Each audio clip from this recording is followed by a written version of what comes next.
Ako si Tupi. Taong 1998 nang sumama ako sa isang outing. Ang mga kasama ko rito ay yung mga kaibigan ko noong elementarya pa ako.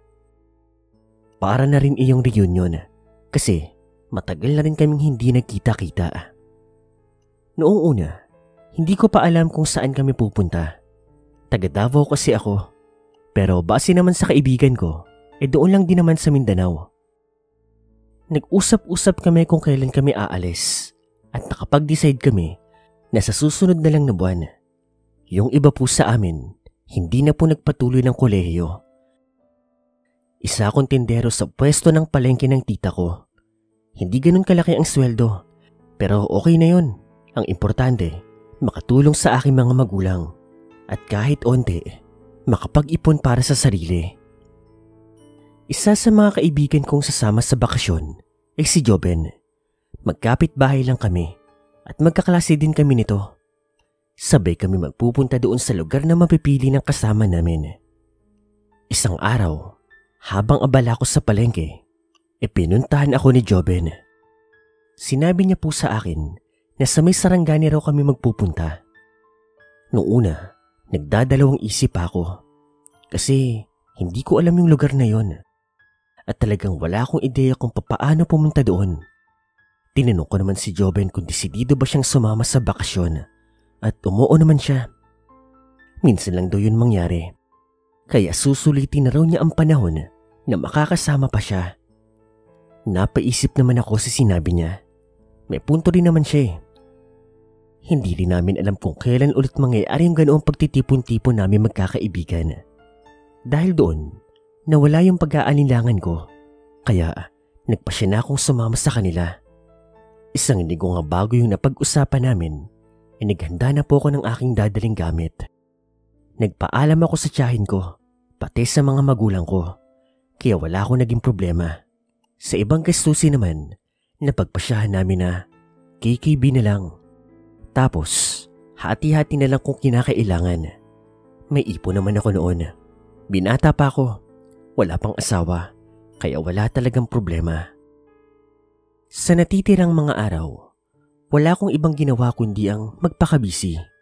Kailangan kong kumita ng maraming pera para marami akong baon. Tumulong din ako sa tita ko, maging sa mga magulang ko. Gusto ko kasing umalis ng hindi nakakaabala, tsaka walang problema sa kanila. 2 linggo rin kasi ako mawawala, kaya excited na rin ako. Siya nga pala, isa rin sa dahilan kung bakit ako nakumbinsing sumama dahil napakahilig ko sa dagat. Sawang-sawa na rin kasi talaga ako sa dagat sa amin. At gusto ko naman kako maka-experience ng iba. At yun na nga po, dumating na rin po yung araw na aalis kami. Bago pa man kami makaalis ni Joben, binigyan ako ng tita ko ng ekstrang pera pa. Natuwa naman ako. Sabi niya, para daw sa dagdag gastusin ko. Deserve ko naman daw yun dahil masipag naman daw ako sa trabaho ko. Isa pa, tsahin ko naman daw siya. Nagpasalamat ako sa kanya. Pero nung aalis na ako, nagtaka ko. Kasama kasi sa binigay na pera ni tita, meron pang isang kasamang bagay. Isang kwintas at isang bilog na pendant. Doon po sa pendant, may mga nakasulat na hindi ko maintindihan. Tinanong ko nga si tita, ano ka ko yun? Akala ko naisama niya lang na hindi sinasadya. Pero nagulat ako sa sinabi niya. Ayon kay tita, sa mga pinupuntahan daw na lugar natin, may mga peligrong hindi mo maiiwasan. May mga hindi inaasahan na pangyayari, kaya mas mabuti raw na maging handa. Isuot ko raw ang kwintas na iyon para daw may proteksyon ako. Dahil una raw sa lahat, hindi ko raw alam kung anong klaseng lugar ang pupuntahan namin ng mga kaibigan ko.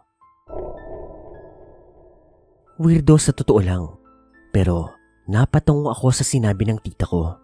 Sumunod ako sa kanya at sinuot ko po ang kwintas. Matapos po nun, tuluyan na nga po kaming umalis. Bale, 4 kaming sabay na pumunta sa may Sarangani. Yung iba kasi naming mga kasama, sa iba pa pong manggagaling. Bale, doon na lang kami magkikita. Bali ang kasama ko po sa biyahe, si Joben, Arnold, pati si Rudy. Excited po ako sa biyahe. Tuwang-tuwa talaga ako. Dahil bihira lang po talaga ako makasama sa ganoon. Habang nasa biyahe kami, hindi ko maiwasang mapaisip. Wala kasi talaga akong ideya sa pupuntahan namin. At hindi ko rin alam kung anong klaseng lugar ba yung maaabutan namin doon. Makalipas po yung ilang oras, tuluyan na nga po kaming nakarating ng Sarangani. Hindi pa talaga kami nakarating sa destinasyon namin. Doon pa lang kami sa pinaka-proper ng Sarangani. Ang pupuntahan pa namin para pong liblib na baryo. Ayon sa mga nauna naming mga kasamahan, kailangan pa raw naming sumakay ng tricycle para makarating kami doon. Nang makakita kami ng tricycle, ay agad kami nagtanong-tanong. Nang makumpirma ng driver yung lugar, ay agad na kaming pumunta at umalis. Habang nasa biyahe kami, hindi ko maiwasang mapatingin sa mga dinadaanan namin. Puro puno po kasi ang nasa paligid. Wala rin ako makitang kahit isang bahay. Ilang minuto pa yun nagdaan. Nakalayo na nga kami sa pinanggalingan namin. Pero ang pinagtataka ko, wala pa rin kami sa pupuntahan namin. Dahil sa kuryosidad, nagsimula na ako magtanong sa driver. Ang sabi niya po sa amin, maghintay pa daw kami ng ilang minuto. Dahil malapit na raw kami sa aming destinasyon. Hindi na lang ako umimik pa. Tinayaan ko na lang po yung mga mangyayari. Lumipas pa po ang mga sandali. Ganun pa rin po ang sitwasyon namin. Sa mga sandaling yun, doon na ako nagsimulang mabahala. Muli kong tinanong yung driver. At maging ang mga kasamahan ko, nagsimula na rin po magtaka. Ilang saglit pa, huminto na rin siya sa gilid ng kalsada. Lumingon po siya sa aming direksyon at doon niya na sinabi ang katotohanan. Pasensya na ha. Sa totoo lang, kabisado ko talaga ang buong lugar. Pero parang naliligaw tayo. Napaka-imposible. Pero kahit ako, hindi ako makapaniwala.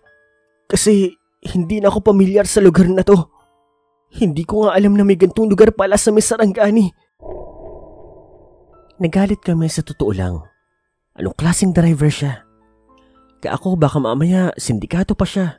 Basta, ang dami naming sinabi sa kanya. Pero nung kumalma kami, sinabihan na lang po namin yung driver na mas mabuti pa siguro kung bumalik na lang kami kung saan kami nanggaling. Kako, mag-aanap na lang kami ng ibang driver. Yung may mas alam na lugar. Sumang-ayon naman siya sa amin. Tapos humingi ng pasensya. Tapos nun, nagsimula na rin kaming bumiyahe pabalik. Habang nasa biyahe kami, meron kaming nadaanan na isang napakalaking puno. Hindi ko alam kung anong klaseng puno iyon. Basta, malaki ito. At ang kakaiba nga sa kanya, yung mga halaman at ibang punong nakapalibot dito, parang namamatay. Sa totoo lang, nakakakilabot na makita ito. Kakaibang-kakaiba siya. Hindi ko rin yun nakita nung unang daan namin doon. Kaya akala ko, di ko lang yun napansin. Medyo malayo-layo na rin yung binahe namin. Ang akala ko, malapit na din kami sa sentro. Pero nagulat na lang ako nang makita ko ulit yung puno kanina. Nung puntong yun, nagsimula na ako makaramdam ng bigat sa aking puso. Pakiramdam ko kasi, nagpapabalik-balik na lang kami sa dinadaanan namin. Nagsimula na ako mataranta dahil alam kong yung punong yun, yun yung nadaanan namin. Hindi ako pwede magkamali sa mga oras na iyon. Kaya kinausap ko yung mga kasama ko, pati yung driver. Sinabi ko sa kanila na pabalik-balik nga kami. Huminto naman yung driver at binagbastan yung buong paligid. Sabi niya, totoo ngang pabalik-balik lang kami. Dahil sa narinig, nagsimula nang matakot yung mga kasama ko. Maging ako, hindi na rin makapag-isip na maayos. Nabasag ang katahimikan ng bigla na lang magsalita ang driver. Sinabi niya sa amin na mas mabuti raw kung bumiyahe ulit kami sa kabilang direksyon. Baka raw kasi may makita kaming bahay sa malapit at makapagtanong tungkol sa daan. Wala naman kaming ibang choice kaya pumayag na kami. At makalipas po ang ilang minuto, sa wakas, nakakita na kami ng isang maliit na komunidad. Hindi naman yun nakita nung una, kaya sa totoo lang, masama ang kutob ko. Sinabi ko yun kay Jubel, pero ang sabi niya lang sa akin, baka hindi ko lang daw napansin. Pagkapasok namin sa komunidad na iyon, ang una naming napansin ay yung mga tao sa komunidad. Titig na titig sila sa amin. Medyo nakaramdam naman kami ng hiya. Magtatanong na nga sana kami, nang bigla na lang may lumapit sa amin na isang matandang lalaki. Palagay ko, mga nasa 40 na siya. Nagpakilala po siya sa amin. Siya raw si Mang Lando. Siya raw yung namumuno sa lugar na iyon. Tinanong niya kami kung anong ginagawa namin sa lugar na iyon. At doon namin sinabi na naliligaw nga kami. Nag-alok siya ng tulong sa amin.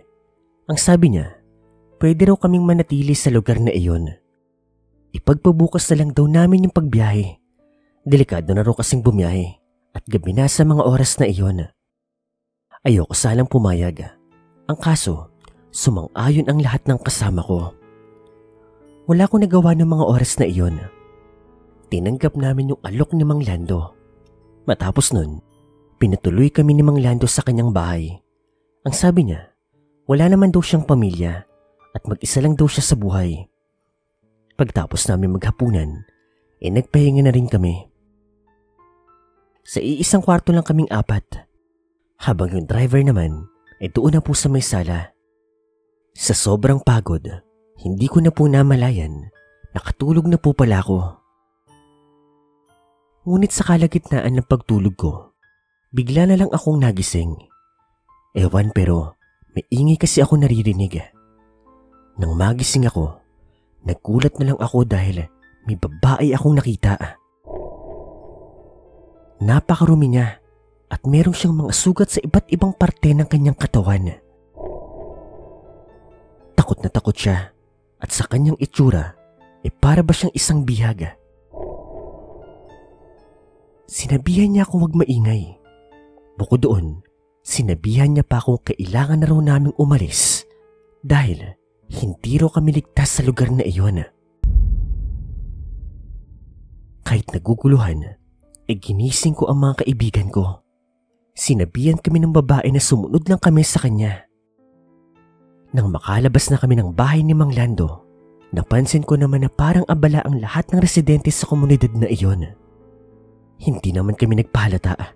Nagtago lang kami. Hindi ko na nga natiis yung mga nangyayari. Kaya nagtanong na ako doon sa babae. At doon na nga namin nalaman ang katotohanan. Ang sabi niya, turista din daw siya at naaligaw lang din sa lugar na iyon. Ilang linggo na nga raw silang nasa lugar na iyon. At ang mas nakakatakot pa, yung mga residente daw doon sa komunidad o baryo na iyon ay mga aswang. Sa gabi daw na iyon, ay may magaganap na kasalan at yung mga kasamahan niyang hindi na malakatakas, yun daw yung gagawing handa. Kinilabutan kami sa mga narinig namin. Doon ko napagtanto na delikado pala ang aming mga buhay. Dahil doon, mabilis kaming umalis. Pero hindi pa kami nakakalayo, nakarinig na kami ng mga sigaw. Paglingon namin, nakita po namin na merong kinakaladkad na mga tao. Mas lalo pa kaming nagimbal na makita namin na yung tricycle driver pala na kasama namin, aswang din. Kasabot pala siya. Kitang-kita mismo ng mga mata namin kung papaano sila isa-isa nagbago ng mga anyo at walang kaawa-awa nilang pinagpapatay yung mga biktima. Pinagtsatsap nila, pinaghati-hati. Halos masuka-suka kami sa mga nakita namin. Hindi namin maatim lahat yon. Kaya nagdesisyon na kaming umalis, tumakbo papalayo sa lugar. Sa tulong po ng babae, Nakaalis kami sa lugar na iyon. Kabisado pala niya ang daan. Ang pinagtataka nga namin, ilang oras kami bumabiyahe. Pero sa tulong po ng babae, siguro, imhigit 1 oras lang kaming tumatakbo. Nang makakita kami ng tricycle, agad na kaming sumakay. At sakto, pagsikat ng araw, nakabalik na po kami sa syudad. Ang sabi po ng babae sa akin, kung sakaling magkakaroon ng problema, hindi rin naman daw ako magagalaw ng mga aswang. Yung mga kasama ko pwede pa. Kung bakit? Dahil daw yun sa suot ko na kwintas. Yun yung kwintas sa bigay sa akin ni tita. Pangontra daw kasi yun sa mga masasamang elemento. Pero mabuti na lang daw talaga. Nakita niya kami. Kasi kung hindi, magkakaroon din daw kami ng problema. Doon po sa may kapitolyo ng Sarangani, sinundo po kami ng mga kasama namin. Napagpasyahan nga naming 4 na hindi na namin ikikwento sa kanila ang lahat. Baka hindi pa kami paniwalaan at baka mabago pa po yung mood. Kahit takot na takot kami, pinilit na lang po namin kalimutan yung nangyari at in-enjoy yung bakasyon po namin doon. Natapos naman po ng maayos yung bakasyon namin. Kahit trauma, pinilit po namin baliwalain yun. Ang mahalaga, nakaligtas kami sa tulong ng babaeng yun. Nagsilbing aral sa amin yung karanasan na iyon na huwag basta magtitiwala sa mga hindi kakilala at huwag basta pupunta sa mga lugar na hindi mo pa masyadong alam.